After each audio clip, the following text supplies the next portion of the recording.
Und damit guten Morgen aus der Wüste Saudi-Arabiens. Heute geht es um das erfolgreichste Rallye-Dakar-Team ever. Um genau zu sein, geht es um X-Raid.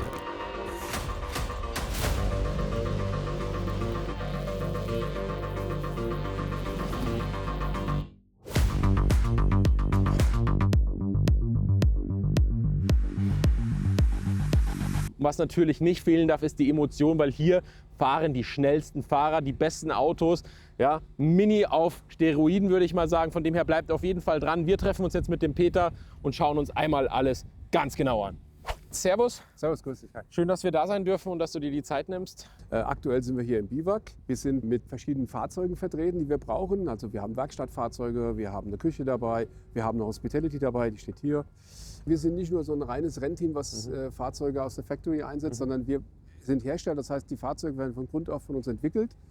Die werden designt von uns und wir gehen dann hin und wenn die Fahrzeuge dann, sag ich mal, salopp gesagt am PC stehen oder Veränderungen stehen, dann setzen wir die auch selbst um. Wir haben da verschiedene Partner, mit denen wir arbeiten, dann geben wir die Aufträge raus. Viel machen wir auch im Haus, da sind wir auch sehr stolz drauf, dass wir die Möglichkeit haben, Rennautos also vom Zeichenbrett, ganz klassisch gesagt, bis zum Endprodukt selbst zu entwerfen und zu bauen. Vielleicht interviewen wir noch den Kollegen, Harry, genau, ja. weil der hat... Der kann auch was zum 6x6 sagen. Zum 6x6 sagen, der ist da auch schon das ein oder andere Mal dann Offroad unterwegs und zieht die Rennautos aus dem Sand. Ja. Für alle, die sich für eure Sachen interessieren, wir packen einfach mal den Link unten rein, weil ihr habt ja auch ein bisschen Merchandise-Artikel. Man kann ja auch diese Felgen für den Mini bei euch kaufen. Wir haben ein Offroad-Paket auch für den Mini Country, was wir anbieten. Das ist exklusiv eine Zusammenarbeit mit BMW Mini gewesen damals. Und die bieten wir an. Die haben wir dafür entwickelt, auch mit Delta.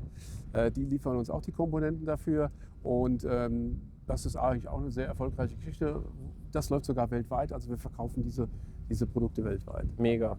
Und da kann ich euch einen kleinen Einblick geben. Dann machen wir einen Rundgang. Das ist ein sogenannter Expendable.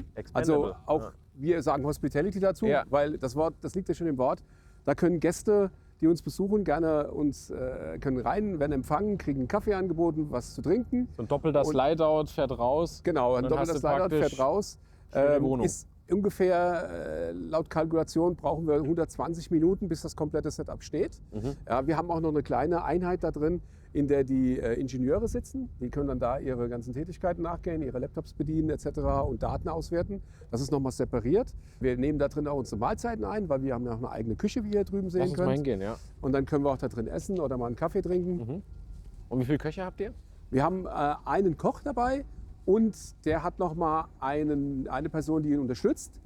Weil was hier sehr groß ist in Saudi-Arabien, wir kochen mit Produkten auch lokal. Also wir importieren das nicht extra jetzt aus Europa, sondern wir fahren einkaufen.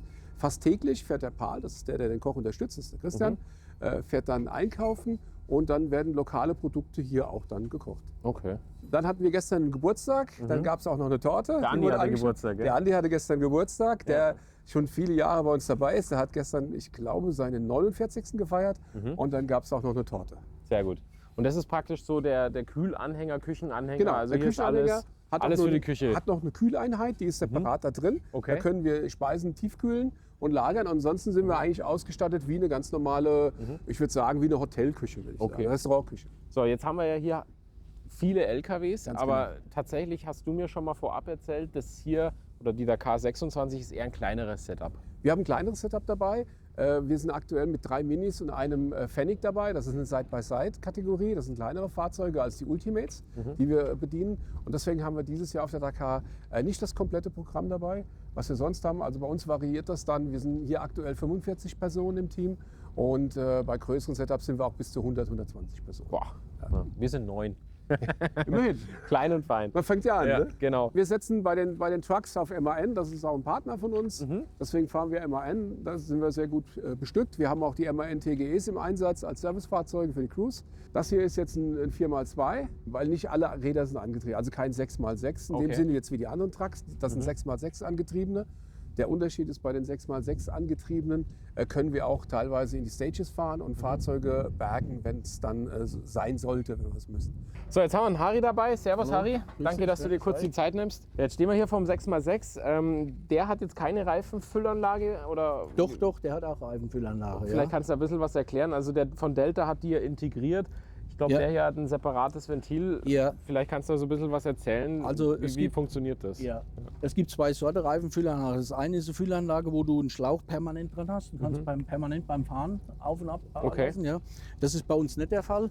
Wir haben quasi hier die Anlage, hier einen Schlauch, und wenn wir jetzt irgendwo stehen und es ist so, dass wir die Reifen ablassen müssen, dann machen wir den Schlauch auf jedes Rad einzeln drauf, Okay. so dass alle 6 Räder verbunden sind, und dann lassen wir den Druck ab auf ungefähr 2 Bar. Und da ist der Reifen ungefähr doppelt oder zweieinhalbfach so breit, die Auflagefläche. Und dann haben wir halt noch Traktion Ja. im weichen Sand. Aber dann. das ist jetzt nicht nur, sag ich mal, Show und Deko, sondern du hast letztes Jahr, glaube ich, auch 1, 2 Mal wirklich aus der Wüste die Ja. Jungs und Mädels rausgezogen. Ja, ja. Also die Rennautos. Ja, ja. Wie war das? Also vielleicht kannst du mal ein bisschen was erzählen. Ja, das war ein Litauer, der ist mit seinem Mini verunfallt in der Wüste.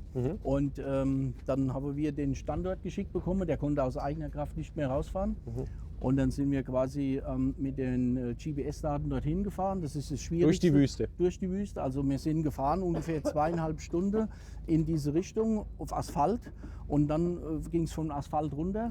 Und dann ging die Sucherei los, bis Ja. man die dann findet. Und wir haben also dann gesucht, hatte erst falsche Koordinaten. Und wir haben dann sage und schreibe gebraucht. Wir sind losgefahren morgens um 10 Uhr und haben die nachts um 12 Uhr gefunden. Ach du Scheiße. Wüste ist ja nicht immer nur weich und Sand. Wir hatten da das Problem, dass ein Felskamm vor uns war. Da mussten wir irgendwie drumherum. Dann waren Bäume da, die sind so stachelig und da fährt man rein. Da kann solche Reifen sogar Schaden nehmen. Echt, oder? Und das ist dann schon auch nicht so ohne gewesen. Drum habt ihr auch immer, sage ich mal, mindestens 1, eher 3 Ersatzräder dabei. Genau. Ja. Ja, ja. Und Ja, was ich aber- mal auch sagen lassen habe, also der ist auch Schutz, aber ein bisschen Show natürlich auch, Ja. oder? Gehört ja auch dazu. Ja. Aber die Astabweiser, Genau, das ist Das das Thema mit den ist Bäumen, wichtig, oder? mit den Bäumen, was ich gesagt habe. Das ist sehr wichtig, dass die Astabweiser da sind, weil da geht halt schon vieles auch auf die Scheibe. Und ich hatte 2 Leute und später sogar noch ein vierter dabei, weil man da schon eigentlich, ich kann brauchst gar einen nicht, zum Einweisen, ja, oder? ja, also bei so einer Situation ist so, ich kann mich maximal aufs Fahren konzentrieren und ich brauche Leute, die mir sagen, da links, da rechts und so weiter Ja, ja, und ist so ja fort. ein Ich kann Monster, mich nicht ja. orientieren. Wenn ich hier jetzt auf die Straße fahre, da kann ich immer aufs Tribi gucken, hier auf die Straße. Aber im Gelände ist es dann schon gut, dass man mit mehreren sich die Aufgaben teilt. ja, sehr gut. Harry, vielen Dank für die ganzen Infos. Ja, war, gern geschehen. war spannend, hat Spaß gemacht und vielleicht ergibt sich ja mal die Gelegenheit, dass wir mal mitfahren dürfen. Ja, also ist bestimmt eine Möglichkeit. Reden wir mal mit dem Kollegen. Wir reden mal mit dem Chef. Ja, Genau. ja. Danke Okay. dir, bis dann. Bitte. Ja. Bei denen können wir das nicht, weil die Sicherheitsfeatures nicht haben. Das sind reine Werkstattfahrzeuge, die wir auch mit dem Aufbau haben, wo wir, das kann man hier wunderbar sehen, wo die Dachzelte oben drauf sind. Ja. Da schlafen die Mechaniker, da guckt gerade einer raus. Ja, wir dürfen heute ein bisschen länger schlafen. Also wir haben heute ganz einen Loop- angenehm, gell? Ja, weil heute ein Loop Day ist. Das Was ist Loop Day? Ein Loop Day heißt, wir bleiben hier am Platz. Die Fahrzeuge fahren im Prinzip außen einen großen Loop, also die fahren ihre Stages und kommen dann wieder zurück ins Okay, Biwak. okay. Und generell, vielleicht kannst du mal ganz kurz erklären, wie so ein Tag hier abläuft. Weil, Also es gibt den ganz wann klassischen geht's los? Was, Also das kommt auf die Startzeiten an, auf welchen Positionen die Rennfahrzeuge sind. Dementsprechend geht es los. Aber in der Regel geht es so um 5:30 los morgens. Dann werden die ersten LKWs fertig gemacht, vorbereitet. Die Fahrzeuge werden abgedeckt, die werden gestartet dann, je nachdem wie die Abfahrtszeit ist. Die Mechaniker kümmern sich drum. Dann gibt es so ein kleines Frühstück, deswegen haben wir auch die Küche. Wir können auch morgens ein Frühstück anbieten für die ganzen Kollegen, die hier am Start sind. Und dann werden die Fahrzeuge gestartet, dann fahren dann nach und nach die Piloten mit ihren Rennfahrzeugen zum Start, wo sie dann diese Startzeiten haben, die sie einhalten müssen. Das ist sehr wichtig, weil verpasst du diese Startzeit, kannst du schon eine Strafe bekommen. Ja, also das muss sehr strikt eingehalten werden. Und dann wird der Rest vom Biwak, der schon am Abend zuvor zusammengepackt wurde, verladen, alles was noch offen ist. Und dann starten auch die Trucks, je nachdem wie die Abfahrtszeiten sind, nach und nach, so wie die Wohnmobile, die wir dabei haben. Die starten dann nach dem Ablauf, den wir dann in einem Teambriefing am Abend zuvor bekannt gegeben haben. okay, also ist ganz schön aufwendig. Ja. Es ist viel Organisation, man muss wirklich sehr viel bedenken. Es braucht eine gescheite Planung, weil ohne diese Planung kann ganz schnell was schieflaufen, weil jeder muss seinen Ablauf kennen. Vor allem und bei wissen. der Masse, gell? Also wenn du nur einen Truck hast, dann ist es ja überschaubar. Aber Ja. Wie viele Absolut. LKWs habt ihr jetzt hier? Also wir haben jetzt hier stehen jetzt die Service Trucks, da haben wir 3, 1, 2, 4, 3, 5 4, oder so. 5 Stück. Ja. Dann haben wir noch den einen Sattel hier stehen. Mhm. Dann haben wir natürlich noch die Hospitality und draußen haben wir noch so eine Art einen Sattel stehen, der ist so eine Art Lager, den haben wir nicht mit drin. Habe ich gesehen vorne mit der genau, Werbung. Ja. Der steht vorne drauf mit der Werbung. Da haben wir noch Sachen gelagert, an die wir nicht ultimativ sofort dran müssen. Okay, sonst also fahren wir Spare auch rein. einfach. So, da ist sehr Ja. viel Spare geladen, was wir jetzt nicht so brauchen. Auf dem Truck haben wir zum Beispiel unser Aggregat draufstehen, auf dem Sattel. Das ist interessant, das ist ein Stromaggregat. Das beliefert uns mit Strom hier. Das schafft das ganze Biwak, auch die Hospitality. Wir durften uns auch schon ein paar Mal anschließen. Genau. Ja, Also Delta. Delta, Delta hängt auch mit dran, das stimmt. Und interessanterweise, wenn es euch interessiert, Ja. wir fahren hier mit HVO 100. Was heißt das? Das ist dieser synthetische Dieselkraftstoff, Okay. also umweltfreundlich. Sehr gut. Ja, also wir verblasen einen HVO 100 heißt er genau. Und ihr habt dann einen eigenen Gabelstapler, das Ja. ist auch ziemlich cool, weil der hier in die Palettenbox Genau. reinkommt. Also Der den kommt kann hier- man zusammenfalten. Ja. Faltbarer Gabelstapler mit Fernbedienung. Der wird mit Fernbedienung fahren. Bräuchte ich auch. Ja. Also das ist wirklich ein sehr, sehr nützliches Tool. Ja. Also das hilft sehr. Ja. Weil wir haben doch schwere Lasten Ja. und der hebt die ohne Probleme. Sehr gut. So. Gut, vielleicht können wir einmal kurz in so einen Truck rein. Ja, Vielleicht kannst du mal so ein bisschen was zu dem Layout sagen. Da habt ihr euch ja auch ein bisschen was bei gedacht, denke Ja. ich. Wir transportieren hier oben zum Beispiel in den Boxen, das sind sehr viele Ersatzteile, das kann man auch lesen. Dämper-Tools, das ist also für die Dämpfer. Reifen sind hier eingelagert, dann eine Werkzeugbox. Wir haben ein Luftdrucksystem, jeder LKW hat ein Luftdrucksystem. Also ihr habt einen eigenen Kompressor, einen eigenen Generator. Also ihr seid eigentlich wie ein Wohnmobil vollautark. Absolut, absolut. Dann haben wir hier das Zelt, das wird angebaut. Das ist sehr gut, gerade bei schlechtem Wetter oder schlechten Verhältnissen. Sandsturm haben wir alles schon erlebt, dann kannst du das schön dicht machen, zumachen. Ja, auch heute Ja. ist schon sehr windig. Also Ja. bei uns, da flattert alles. Ja, ja. Hier, ihr habt das schon richtig massiv, wie so ein richtiges Zelt halt. Ja. Ja, da kann man wirklich in Ruhe arbeiten mit Ja. den Rennautos. Und vor allen Dingen, wir können es auch zur Not noch beheizen. Also wir könnten auch hier eine Heizung reinstellen und Okay. können das warm machen, Mega, wenn es kalt wird. mega. Dann würde ich sagen, schauen wir mal zu meinem Lieblingsfahrzeug. Ich glaube, ich brauche es dir nicht erklären, oder? Ja. Was ich damit meine. 6x6. Ja, das ist jetzt einer der älteren Generationen, Genau. hast du mir erklärt. Der Ja. hat noch Schaltgetriebe Ja. und richtige Rennsitze. Käfig heißt, mit denen kann man sogar in die Piste rein, oder? Ja. Ziehen wir oben die großen Astabweiser, weil in der Höhe kann es schon mal vorkommen, Ja. dass man irgendwo mal mit dem Baum kollidiert und dann ist ein Astweiser sehr viel wert. Der schützt dann die Windschutzscheibe und auch die Fahrer daran. Ja. Das auf jeden Fall. Das ist einer, der bedient, dieses Fahrzeug bedient jetzt unseren Side-by-Side. Der hat das ganze Equipment für das Side-by-Side. Side-by-Side heißt, das ist das etwas kleinere Fahrzeug. Das ist die kleinere, da gibt es die Challenger-Klasse zum Beispiel. In der wir fahren da auch. Also das sind kleinere Klassen, die sind nochmal unterteilt in Prototypen oder etwas seriennah. Und da sind wir unterwegs mit einem eigenen Fahrzeug, dem Fennec. Das ist eine eigene Entwicklung, die wir am Start haben. Die wird dieses Jahr von einer italienischen Pilotin gefahren. Rebecca Busi heißt die Frau. Und da sind wir jetzt dabei, das Fahrzeug vorzustellen und an den Markt zu bringen. Schon eine Leistung auch. Also das kann nicht jeder.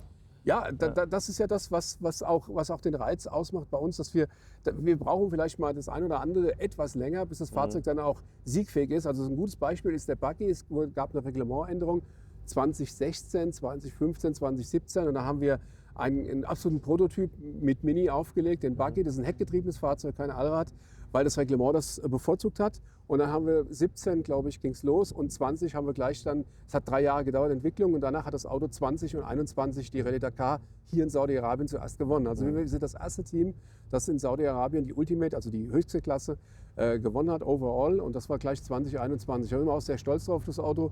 Das war auch, selber haben wir natürlich auch mit Mini geschafft in Südamerika. Wir haben ja einige Dakar-Siege erfolgreich erholen können, Ja, sage ich mal. gemeistert, ja. Gemeistert, ja, sehr schön.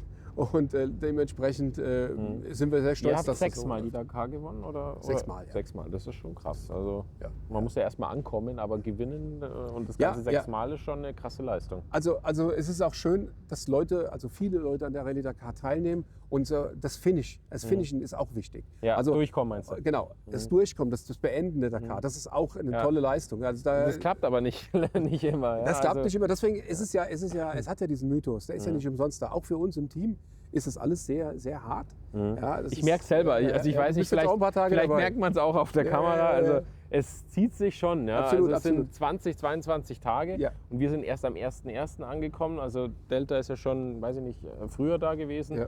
Man merkt schon, das ist schon eine harte Nummer hier. Ja. Also Ja, der Mythos stimmt. Also Ja. es ist wirklich das hart. ist echt Und heftig. du musst dir wirklich deine Kräfte einteilen. Also jedes Teammitglied, das spielt keine Rolle, ob es ein Mechaniker ist, ob es der Koch ist. Jeder muss sich seine Kräfte 100% auch immer Ja, geben. ja. Und dafür habt ihr hier ein paar Camper stehen? Die sind gemietet, Mhm. die mieten wir an, die Camper, und dann nutzen wir für die Dakar. Die Mit kommen welchem bist du unterwegs? Den fahre ich. Den fahre ich. Das ist der Camper von der Maria und von der Rosa. Okay. Die fahren auch ein Mini. Aber übernachtest du auch im Camper? Nein, oder ich du? übernachte im Dachzelt. Ah, okay. Ich hab Sonst einen wollte ich dich Dachzeltplatz. jetzt fragen hier, was gefällt dir an dem Camper am besten? Ja, also die Kannst du Camper nicht sind viel sehr dr- praktisch. Also es ist so, die Camper sind auch so eine Art Rückzugsort für die Rennfahrer. Die können dann da rein, können sich entspannen, können relaxen, können das Ganze nochmal verarbeiten. Also das ist schon sehr gut. Also die Camper, es hat sich jetzt rausgestellt im letzten Jahr, dass sie doch sehr, sehr wichtig sind. Wenn ihr durch Biwak gelaufen seid, habt ihr gesehen, es gibt ja. Teams. Also jeder hat Camper dabei. Das gehört, das ist so. Ist einfach wichtig für die Regeneration, Ja, Erholung, ja. Rückzugsort. Die Jungs, die natürlich die Klassik machen, die Puristen, die schlafen natürlich auch teilweise noch im Zelt. Geht auch. Absolut Respekt dafür, das ist absolut okay. Und die Camper sind halt so, wenn du an der Spitze fahren musst, musst du dir als Rennfahrer selbst, musst du auch jede Minute Kraft tanken, relaxen. Ja. Ja, wir haben auch Physio dabei, also wir machen auch Physio-Anwendungen. Mhm. Also die laufen natürlich auch. Sehr gut. Ja, also ich merke es ja bei uns, wir sind ja auch unterwegs, jetzt nicht im Rennen, aber mit unserem Camper. Und auch das ist anstrengend. Ja. Ja, wenn du mal 800 Kilometer am Stück fährst, dann musst du das Camp wieder aufbauen. Am Morgen hast du es abgebaut. Also es ist schon richtig Ja. kräftezähend. Ja? Also, Vor allen Dingen verlangen auch die Straßen hier dir einiges ab. ja, jetzt muss man schon mal zeigen. Schau bitte mal den 6x6 an. Also der von Delta, der lässt sich natürlich auch gut anschauen. Der hier ist blau. Hat was mit dem Side-by-Side zu tun. Genau. Ist, glaube ich, ein Yamaha-Motor drin, oder? Genau, weil wir einen Yamaha-Motor fahren bei dem Side-by-Side, hatten wir damals den in blau gemacht. So ein bisschen Kooperation von Yamaha, weil sie uns die Motoren liefern. Okay. Die hat auch noch eine Besonderheit. Okay. Die hat hinten eine Kabine. Da können die Co-Piloten drin schlafen. Das sind Auch nicht also nochmal schlecht. Also auch ein kleiner Camper hier. Ja, genau, Wenn man ist da auch ein kleiner reinschaut. Camper, das kann man hier sehen. Die sind ja gerade unterwegs. Ja. Ja. Aber ihr habt wirklich unterschiedlichste Layouts. Ja? Ja, Also es ist jetzt ja. nicht so, dass bei euch alle 6x6 gleich sind. Nein, die Du hast werden mir auch unterschiedlich erzählt- ausgebaut nach Bedarf. Genau, du hast mir auch erzählt, ihr habt sogar einen als Küchenwagen. Ja, den haben wir jetzt diese Dakar nicht dabei, weil wir ja den Richtig. Trailer dabei haben. Ja. Aber wir haben noch mal einen Container, also als Küchenwagen, einen 6x6. Da haben wir auch Was eine kostet jetzt so ein 6x6, wenn ich den neu kaufe? Circa? Also wo geht's da los, wo hört es da auf? Also es kommt drauf an, was du für ein Layout wählst. Ja. Ja. Jetzt mal so, also plus minus würde ich schon sagen, da liegst du zwischen 180 und 200.000 Euro, Ja. wenn du einen nimmst und dann nochmal bis Umbauten etc. Da kannst du ganz schnell bei so einem 6x6 bei 250 bis 300.000 Euro landen. Okay. Das kommt aber auch darauf an, wer der Anbieter ist. Wer dir Ist das, total individuell. Ja, das musst du individuell entscheiden. Da gibt es mehrere Firmen auf dem Markt. Und der hat hier hinten nochmal für unsere Elektrikabteilung Ja. ist nochmal ein extra Raum. Da ist dann die Elektroabteilung untergebracht. Wir haben dann hier eine kleine Werkstatt, Okay. weil wir haben sehr viel Elektrik, Elektronik etc. am Fahrzeug, ja, Funk am Fahrzeug, Systeme, die bedient werden müssen. Und Man da muss- haben die in ihre eigene nochmal ihre Ja. eigene Man Abteilung. muss auch dazu sagen, gerade sind ja die Autos, wie man sieht, unterwegs. Ja. Ja. Und die ganzen Ingenieure sitzen ja gerade in dem Trailer und überwachen das alles. Ganz genau. Ja? Und du hattest vorhin auch erzählt, wenn ihr dann unterwegs seid, also zum nächsten Camp fahrt, Ja. sind die Rennautos ja trotzdem Ganz unterwegs. Und dann arbeiten die Jungs und Mädels hier aus dem TGE. Ganz genau. Davon habt ihr 4 Stück? Davon haben wir 4 Stück. Wir haben jetzt hier auf der Dakar 2 im Einsatz. Wenn wir jetzt in der vollen Teamstärke unterwegs sind, sind dann alle 4 im Einsatz. Mega. Ja. Das sind jetzt die 2 kurzen, die wir mitgenommen haben. Wir haben nochmal dieselben in der langen Version. Ja. Das sind natürlich auch die jetzt die Umbauten haben, weil es ist wichtig, dass die halt diese Straßen hier bewältigen, die Fahrzeuge. Ja, also A ist es natürlich Optik, weil das Auftreten nochmal ein ganz anderes Ja, ist, klar. aber wie du gerade gesagt hast, durch die 18 Zoll Räder und den Loderreifen, man kann dann auch mal ein bisschen weniger Druck fahren, hat ein viel komfortableres Fahren. Ja, ja. Ihr habt jetzt auch den Rugged Ring, genauso wie wir. Ganz genau. Sieht nochmal ein bisschen aggressiver, ein bisschen sportlicher aus und was ich echt cool finde hier mit eurem X und das Design, das passt natürlich. Das Design haben wir zusammen mit Delta entwickelt. Das Okay. ist auch von Delta mit so. Es sollte dezent sein, aber auch zeigen, hey, hier ist X-Rate und Delta haben eine Kooperation. Und wir haben natürlich auch noch vorne, hast du ja gesehen, Richtig, Frontbügel ist drauf, die Pier-Scheinwerfer. Alles von und Delta, an und ja. für sich, klar, ich hätte mir jetzt nichts anderes erwartet, aber der Wagen hat den 3.180, also 177 PS Automatik, Ganz genau. Allrad, Ja. sodass man eben auch hier im schlechten Gelände mal anständig vorankommt. Ja. Klickt am besten hier oben fürs nächste Video. Wie immer, liken, kommentieren, abonnieren. Daumen hoch.